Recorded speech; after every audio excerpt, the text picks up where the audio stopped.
Hangman Hill. Gaston, South Carolina, is a lonely little place, sitting just south of Columbia, along 321. It's just a small crumb off of the misshapen piece of pie on the United States plate that we call South Carolina. Its population has almost never gone over 2,000, and it has only 3.4 square miles across in all directions. It feels even lonelier when you come in from a place like Roanoke, Virginia. After Mum lost her job, we moved to the only place where the rest of our family resided. Good old South Kakalaki. I had been moping on the trip the whole time on the way down here. The way I saw it, the only friends I was going to be making here were fire ants and that inferno of a sun. Once we got settled in at 305 Dixiana Drive, I always remembered the address because the number in it was carved into the driveway and it spelled Ho if you looked at it upside down. I immediately set out into the neighborhood in search of friends. I didn't know how to ride a bike at that time, and I barely knew how to ride a skateboard. So I petted down a long stretch of road directly across from the front of the house on my cheap little Walmart board until I came to a small cul-de-sac that seemed to go uphill. Sitting outside on his front porch was a chubby kid with glasses that looked about 10 or 11, about my age at the time. I really had no one else to talk to, so I asked what his name was, and he told me that it was Terry. He liked being outside a lot, and I didn't, but we both seemed to like video games. With that, we would get along just fine. There was one thing that he hadn't told me. Over the next few weeks that we spent riding around the neighborhood, he was into scary movies. I was a massive chicken when it came to anything that seemed intent on forcing you to change your underwear every 5 minutes. So I didn't really like this aspect of him. Even worse, he had tons of horror movie action figures and loads of VHS tapes of all the creepy movies you could think of stacked in his room.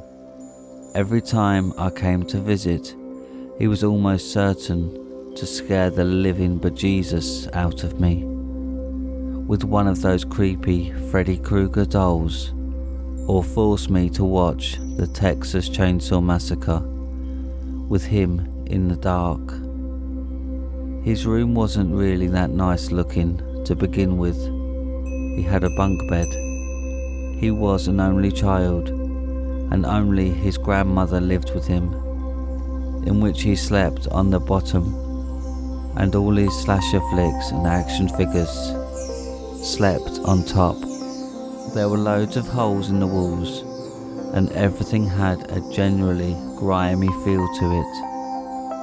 It made those horrifying moments of watching pure terror in the dark all the more icky. One day, when he realised that I pretty much hated any kind of horror movies, he threw at me. He began telling me urban legends. Some of them were about the town as a whole, but more than not, they were about our particular neighbourhood. I didn't really believe any of them. That is, until He told me about Hangman Hill. It was about a year after we had met each other, and we were riding around the neighbourhood. By this time, Terry had told me to man up, and he had eventually taught me how to ride a bike. He stopped when we were riding in front of a house we had simply entitled the Crack Shack, due to its residents being stoned out of their minds on a regular basis. He seemed to be peering out at a small pathway behind the place that went up farther. You went back. He was usually the leader when it came to showing me new places in the neighbourhood, so I didn't question a thing when he beckoned for me to follow him up the trail. It was pretty steep, climb up the side of the hill, and with plenty of sand and rocks to send anyone not being careful straight back down. It felt as though the trees were closing tighter and tighter on us until we reached a large opening at the top. Besides the empty soda bottles and used condoms, the only man-made thing in the area that I could see were long stretches of telephone poles going across a series of sandy, dry hills. If not for the two strips of heavy forest on either side of these hills, it might have gone on forever. The area didn't seem to have any particular importance. I had expected him to bring me to some awful cemetery, but in the dying light of the late afternoon sky, those rolling hills looked beautiful. I thought that he might try some desperate last attempt to scare me, but instead he just turned to me with the most serious and grim face I'd ever seen on him. "Here we are, Hangman Hill," he whispered. "Hangman Hill? Is this another one of your stories?" "Sort of, except this one's true." I rolled my eyes at the thought. How did he possibly expect me to believe any of his stories? He just kept staring at me with that face, waiting for me to respond. How could this even be a Hangman Hill? There's no hanging man, and there's at least 6 hills here. Right down there. Look. He pointed his finger toward the nearest telephone pole. Sitting between the two closest hills to us, a small creek, no more than 5 feet across, ran between the two hills and went onward into that never-ending forest. There was no hanging man, but the pole itself seemed more ominous than the rest. "Roy Terrence," he whispered. "Who?" It wouldn't be Hangman Hill without a hanging man, would it? He bolted down the first hill on that blazing orange bike of his. I tried to keep up, but Walmart and sporting goods don't seem to mix. There was a faulty chain on my cheap, dull red bike. The sticks from the surrounding trees had rooted themselves to the ground and were now snagging onto the dangling chain. With one mighty tug of a huge root on the bike, I was head over handlebars, all the way to the bottom. I landed on my knees with a small splush sound as my legs hit the water. It couldn't have been more than a few inches deep. I almost called for help from Terry when I realised that he had stopped at the bottom just before I had tumbled to the creek alongside him. His head was peering upwards, looking straight at the top of that dark and shadowy looking telephone pole. Little help? I squeaked. Terry broke his gaze with the pole just long enough to wrench me from the creek and get me to my feet. After that, his stare continued to be fixed on seemingly nothing at the top of the pole for the longest time. What is it? Who is that you're looking for again? I grumbled in frustration. I was going to be pretty pissed if he hadn't taken me down here, and all I had gotten out of the trip was a banged up knee. I hadn't noticed the pain before because the water in the stream was cool, but now it stung like the dickens. Roy Terrence, owner of that small shed just beyond the trees over there. I hadn't noticed the shed before. It sat just behind a large oak. It couldn't have been bigger than 5 outhouses put together.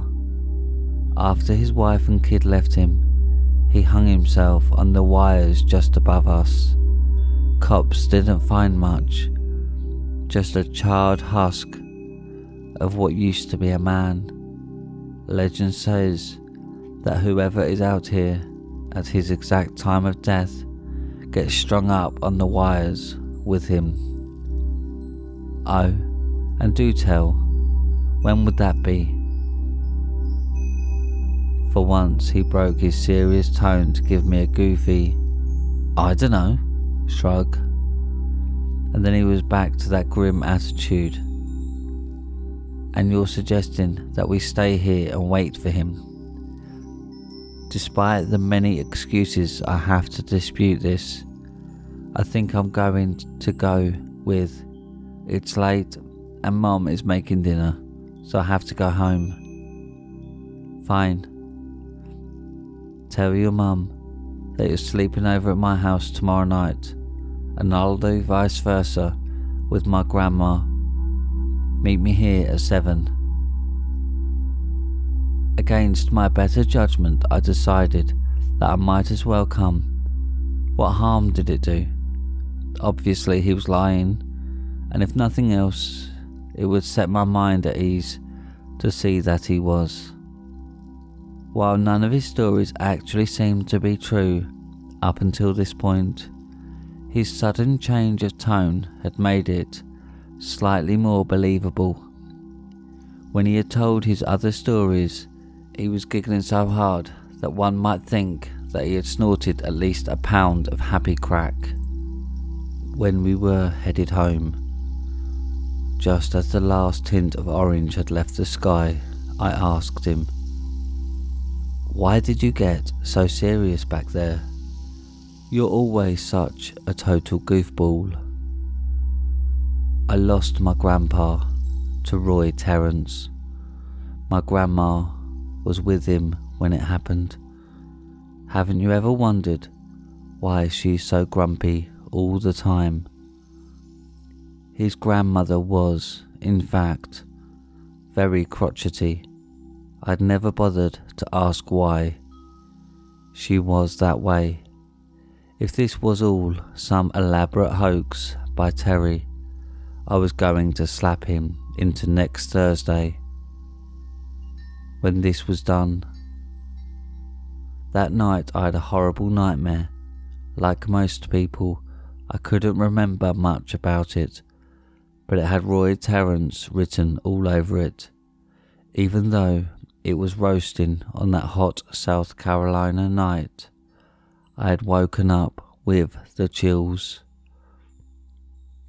By the time 6 p.m. had rolled around, I had already packed my old school backpack with basic equipment, like a flashlight and a few bags of Chex Mix, in case we got hungry. By 6:30, I rolled out into the neighbourhood as fast as an overweight 11-year-old could. I had to admit, I was actually pretty excited. Finally, at around 6:55, I arrived at the small creek where Terry had already set up a small fire and was roasting marshmallows. If I hadn't decided to show up, I would have disappointed him like hell. How is this exactly going to work out? Are we just going to camp out here all night? We don't know when he's supposed to show up, I said.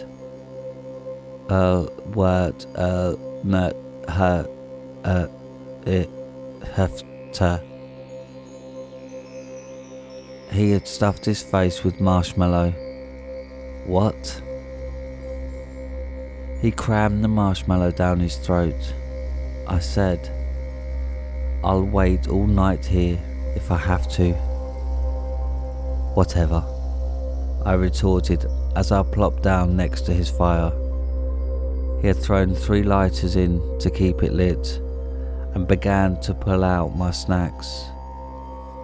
After about 3 hours, the first of the crickets had begun to sing their endless chirping song. As the last streak of sun had reached its end, I had begun to grow irritated and a little bit tired. Terry was wide awake, his hand glued to the bag of marshmallows.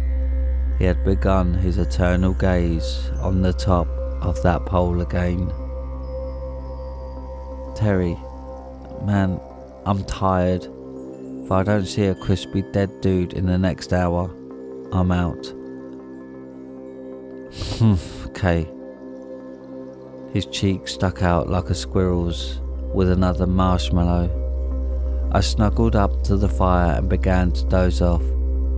Just as I was about to slip into unconsciousness, a loud, crusty, brittle peeling sound echoed through the hills and out into the forest. I immediately sat up. My vision was pretty blurred from having almost dozed off, but I could make out Terry's shape. He was gaping, wide-eyed, at the top of the pole. If there had been a bit of moonlight, I might have seen what I was sure to have seen up there, but the crescent moon sat just beyond the trees like the shed. In an instant, Terry was on his bike and flying up the hill, bag of marshmallows in hand. I managed to pull myself up and get to my bike. I began pedaling like a madman when I realised that my chain had popped off. Stupid damn bike. With my eyes adjusting to the dark, I peered back at the top of the pole one more time before I bolted to the top of the hill. Roy Terrence was not so much of a person as he was a sagging shape. His flesh, dark as the night, was clinging to his bones for dear life. His facial features, though not entirely evident, seemed to be in a constant state of both agony and ecstatic joy. And that eye, that one eye he had left deep into its socket, gazed upon me with absolute hatred and insatiable want. Just when it seemed that he'd already climbed off the wire and come for me, the weak spine that had been holding his head to the molten pile of flesh and bones snapped, sending what was left of his skull tumbling into the fire. Terry had started. He gave me one glowing, burning, satisfied grin before disintegrating into a wisp of ash. I'd been halfway up the hill before I'd realised I was moving. I followed the bike tracks Terry had left, which led further into the hills, instead of off to the side where the trail led back to the neighbourhood. Just as I clawed my way to the top of the hill, I saw a thin shape dangling from above. "Oh no," I croaked. Terry's bike, that blazing orange bike that he'd loved so much, was left wrecked at the base of a telephone pole. Above, Terry's body hung limply, although it didn't look much like Terry anymore. Terry hadn't been on the wires as long as Roy, which made it even worse. He was charred but not entirely. His eyes bulged from his head in constant shock. What was left of his hair stood on end, still smoking. The seemingly endless wires have entangled Terry's neck like a boa constrictor. Dangling from his scrawny, burnt little arms was a bag of marshmallows, melted to his hand from the heat. The police investigation hadn't dug up much. They had scoured all throughout the area and had not found any evidence that anyone was ever there. I begged them to search the telephone wires, but they continued to state that there were no evidence that anybody had even touched the wires. The search continued for 3 weeks. After police had finally given up, Terry's grandmother passed away. For those last few days, she hadn't said anything to anyone at all. She only sat and stared at the picture of her and her husband for the remainder of her life. After the house had been cleared out, the contents of Terry's room were offered to me. His entire collection of horror movies, action figures, and all else was donated to Goodwill. My request. I went back a few years later. We had gone to Gaston to visit with our family for a while, and I had requested that we stop by the neighbourhood. Any evidence that we had ever been there, those few fateful years ago, had been swept away by police or the weather. Now, like before, there was only useless garbage and telephone poles. Just as I was getting ready to walk away, I caught a glimpse of something in the corner of my eye. I only saw a tiny bit of it before it fluttered away. It was a melted marshmallow bag.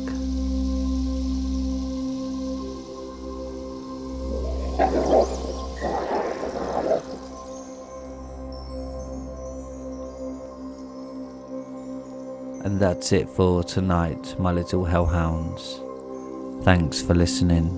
If you've enjoyed tonight's story, then don't forget to like and subscribe and click the bell icon so you get notified every time I upload.